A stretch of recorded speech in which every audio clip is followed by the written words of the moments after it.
టీవీ7 news కి స్వాగతం. ప్రకాశం జిల్లా డోర్నల మండలంలోని పెద్ద బ్రిడ్జి సమీప పొలాల్లో క్షుద్ర పూజలు నిర్వహించబడినట్లుగా సమాచారం. నీలం రంగు రంగోళ్లు, బొట్టు సామాగ్రి, నిమ్మకాయలు వంటి వస్తువులు అక్కడ కనిపించాయి. రాత్రి వేళ జరిగిన ఈ ఘటన స్థానికులు భయాందోళనకు కారణమైంది.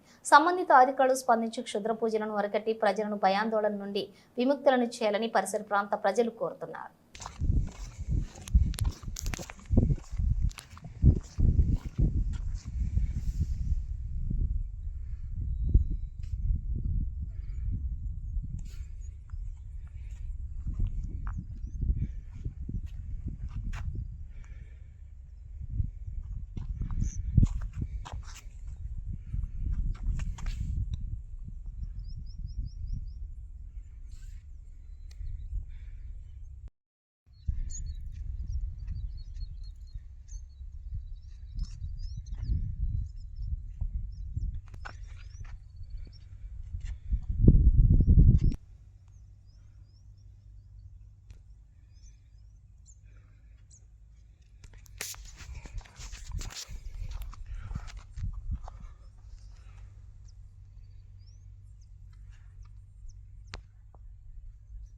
దారిలోనేనా ముందు ఆడ సాటం పోతుంది.